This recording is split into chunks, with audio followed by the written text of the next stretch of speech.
చేసిన సినిమాల్లో నాకు చాలా సీన్స్ గుర్తున్నాయి. బ్లఫ్ మాస్టర్ కానీ, ఇది కానీ, జ్యోతిలక్ష్మి కానీ, అవన్నీ నేను జ్యోతిలక్ష్మి చూసినప్పుడు అనుకున్నా మంచి హ్యాండ్సమ్గా ఉన్నాడు ఈ యాక్టర్ ఎవడు, మరి ఎంతవరకు వెళ్తాడో అని అనిపించింది Jyothilakshmi. But you really travelled. Jyothilakshmi అప్పుడు అండి. Okay okay. నాకు జ్యోతిలక్ష్మి అప్పుడు ఏంటంటే సార్, బండ్ల గణేష్ గారు ఒకసారి వచ్చారు. వచ్చి సో कैसे है आप, सब ठीक है, आपका హోటల్ టీకే, ఓ టీకే ఓ అని హిందీలో మాట్లాడుతున్నాను. ఈయన హిందీలో మాట్లాడుతున్నా, యా సబ్ టీకే సార్ ఈ అంటే మధ్యలో అంతా బాగా, నువ్వు తెలుగుడువా అన్నాడు. నేను తెలుగునే సార్ అంటే, నువ్వు ఏదో హిందీ కూడా ఏమో అనుకున్నాను అన్నాడు. నాకు హిందీ రాదు అసలు. ఫస్ట్ ఆఫ్ ఆల్ ఏదో వచ్చింది మేనేజ్ చేస్తూ ఉంటాను. అలాంటి ఆయన ఫుల్ హిందీలో మాట్లాడేస్తున్నాడు. అంటే there is no surprise if I remember that scene in గుర్తుందా శీతాకాలంలో. నాకు ఆ సీన్ గుర్తుందంటే ఆశ్చర్యమేం లేదు. మరి అంత ఇంపాక్ట్ నువ్వు యాక్టర్గా క్రియేట్ చేయగలిగావు అంటే. బట్ వేర్ ఈస్ దట్ లకునా, ఎక్కడుంది ఆ గ్యాప్? అంటే నువ్వు అంత పెర్ఫార్మెన్స్ ఇచ్చి ఒక మంచి పెర్ఫార్మింగ్ యాక్టర్గా నీకు అంత పేరు అంటే ప్రూవ్డ్ కదా. సినిమాలో కళ్ళతో చూస్తారు కదా అందరూ, ఈ సీన్ బాగా చేసాడు, భలే యాక్టర్ ఇతను అని అనిపించిన తర్వాత కూడా where did not properly support you Satya? అంటే for a what you call a speedy growth, why did not support you? Sir అదే సార్, అంటే ఈ క్వశ్చన్ నాకు ఎప్పుడు బాదర్ చేస్తూనే ఉంటుంది. అంటే నేను బికాస్ చేయగలిగినంత చేసినప్పుడు ఒక సక్సెస్ ఇక్కడ ఎస్పెషల్లీ మన ఇండస్ట్రీలో థియేటర్కల్ సక్సెస్ అనేది చాలా ఇంపార్టెంట్. థియేటర్కల్ సక్సెస్ లేకపోతే మనం ఎంత గింజుకున్నా దానికి వాల్యూ ఉండదు అన్నది నాకు తర్వాత అర్థమైంది. అందుకే ముందంతా నాకు సూపర్ పర్ఫార్మెన్స్ అది ఇదని ఫుల్ నన్ను పోయినప్పుడు చాలా ఆనందం అనిపించేది. తర్వాత నీ పర్ఫార్మెన్స్ బాగుంది అనగానే ఓకే పర్ఫార్మెన్స్ బాగుంది, ఆపరేషన్ సక్సెస్, పేషెంట్ డైడ్ అన్నట్టు సినిమా ఆడట్లేదు అనేది బాధేసింది. కానీ దానికి ఎందుకు అంటే మేబీ కొన్నిసార్లు కథలు కనెక్ట్ అయిపోయి ఉండొచ్చు, ఒక రీజన్ అయితే. కొన్నిసార్లు మేబీ ఆ డిలే ప్రాసెస్ కావచ్చు. I don't know sir. అంటే దేన్ని పర్టికులర్గా బ్లేమ్ అంటే నా కంట్రోల్లో లేని దాన్ని నేను ఎలా బ్లేమ్ చేస్తానని ఆలోచిస్తాను. అది నా కంట్రోల్, నేను చేయగలిగితే అది కూడా చేసేస్తాను సార్. బట్ నాకు అది తెలియట్లే, ఆ లాంగ్వేజ్ తెలియట్లేదు నాకు. ఇప్పుడు మీరు how to become an actor అని అంటే దానికి ఒక 10 ఉన్నాయనుకోండి సార్, ఆ 10 నేను చేస్తా. ఇప్పుడు 11వది హౌ టు బికమ్ సక్సెస్ఫుల్ అంటే అది కూడా fast success, how to get theatrical success, లేకపోతే అంటే యా అది ఆడాలి, మన కంట్రోల్లో ఉండదు, కొన్ని థింగ్స్ మన కంట్రోల్లో ఉండవు కాబట్టి. బట్ అది కూడా నా కంట్రోల్లో ఉంటే నేను చేయడానికి రెడీ. అంటే ఏదైనా ఇలా చేయి అలా చేయి దానికి ఏమైనా ప్రణాళిక ఉంటే కొన్నిసార్లు. అండ్ అందుకే ఓకే బేసికలీ థియేటర్లో సక్సెస్ అవ్వాలంటే ఒక beautiful story, supporting cost, great music director, great director, ఇవన్నీ సమకూరాలి. ఇంకా ఇప్పుడు ఈ ప్రయత్నం దీంతో నెరవేరబోతుంది. సో మేబీ ఆ 11th పాయింట్ దీనికి 11th పాయింట్ లింక్ అయింది. అంటే ఇప్పుడు నువ్వు చెప్పిన దాంట్లోనే, బికాస్ నేను ఎందుకు నిన్ను అడుగుతున్నానంటే Satya, there is an apparent reason.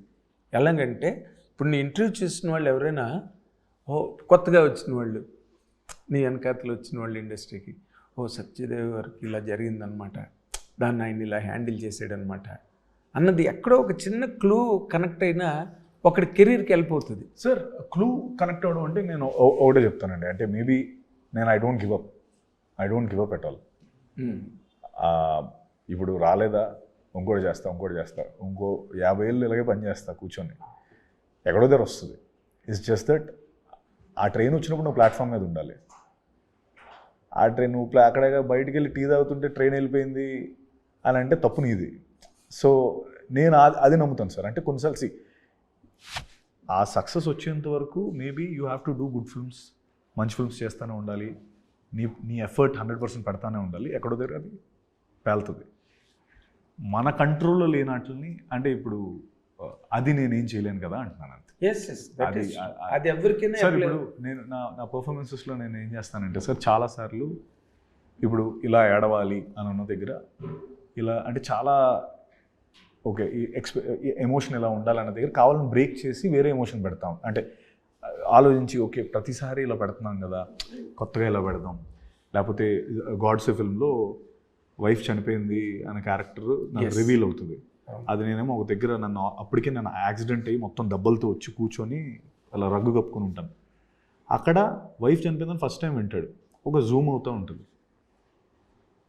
Upper very random, అంటే వైఫ్ చనిపోయిందా అన్నది ఎక్స్ప్రెషన్ కదా. అక్కడ ఓకే ఒక కామన్ మ్యాన్ ఇది వింటే ఎలా రియాక్ట్ అవుతాడు, ఒక నార్మల్ ఇప్పుడు మనం సినిమా అంటే మీరు చూస్తే అర్థం చాలా సటిల్గానే ఉంటుంది. అంటే ఆడికి అర్థం కాదు, ప్రాసెస్ అవుతుంది అనమాట లోపల. సో ప్రతిదీ అలా అనుకుంటూ చేస్తూనే ఉంటాను, ఎఫర్ట్ వైజ్ అన్నీ పెడతానే ఉంటాను. కొన్నిసార్లు అంటే బ్యాక్గ్రౌండ్ లేకపోవడం అన్న పాయింట్ ఏదైనా? No, I don't believe in it sir. Okay, I don't believe in it. అసలు అది నమ్మేమంటే అసలు మన ఇద్దరం మాట్లాడుకోము ఈ పాటికి, ఈ స్టేజ్కి ఈ stage. No, I never believe in it sir. Okay. Yeah. But ఇంకొక ముఖ్యమైన నీ కెరీర్లో చాలా గ్లేరింగ్ ఆస్పెక్ట్ ఏంటంటే, చిరంజీవి గారు లాంటి ఒక మెగాస్టార్ సూపర్ స్టార్తో అంత పవర్ఫుల్ క్యారెక్టరు నువ్వు చేసిన ఒక యాక్టర్గా, ఆ తర్వాత నీకు మార్కెట్లో రావాల్సినంత హైప్ కానీ లేకపోతే ఆ స్కోప్ కానీ క్రియేట్ అవ్వలేదని నాకు అనిపిస్తుంటుంది ఇప్పుడు కూడా. Do you agree with me are you have anything something to సే?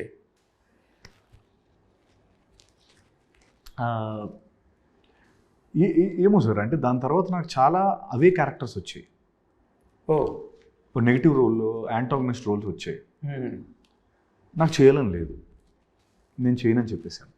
చాలా పెద్ద స్టార్స్ దానివే వచ్చాయి, నేను చేయనని చెప్పాను. ఎందుకంటే నేను అలా చూడట్లేదు నా కెరీర్ని. ఓకే అది నేను అన్నయ్య కోసం, అంటే నాకు అన్నయ్య అంటే ఇష్టం, అఫ్కోర్స్ ఆ క్యారెక్టర్ అంత గొప్పది, అవన్నీ ఓకే. బట్ అయిపోయింది, తర్వాత మళ్ళీ ఎప్పుడో చేస్తాను. మళ్ళీ అగైన్ నా సినిమాలు నేను కాన్సన్ట్రేట్ చేసుకుంటాను. తర్వాత జీబ్రా వచ్చింది. ఇప్పుడు మీకు గాడ్ ఫాదర్ తర్వాత మధ్యలో ఇంకో కృష్ణమ్మ వచ్చింది, ఇప్పుడు జీబ్రా వస్తుంది. నేను మధ్యలో ఇంకేం చేయలేదు. సో అవన్నీ వదులుకోవడం పనిలో ఉన్నావు? అంతే సార్, ఎందుకంటే అవి నాకు నేను హీరోగా చూసుకునే కథలు కాదు అవి. ఓకే, కథలు కాదు, క్యారెక్టర్స్ కూడా కాదు. సో అవి నేను చేయడం వల్ల నాకు అంటే పెద్ద హీరోలతోనే వచ్చాయిగా. ఓకే, అంటే అన్నయ్య ఒక్కడితోనే చేస్తావా, చిరంజీవి గారితోనే? అలా కాదు సార్, చేయవా? అలా అని కాదు సార్, అంటే అక్కడ అది అయిపోయింది కదా సార్. ఇప్పుడు నేను మళ్ళీ నా సినిమాలు చేసుకొని మళ్ళీ ఎక్కడైనా ఒక ఇంట్రెస్టింగ్ సెటప్ వస్తే చేస్తాను. అంటే అది కేవలం ఆయన కోసం, అందులో నో డౌట్. అది అందరికీ, ప్రపంచం అందరికీ తెలుస్తుంది.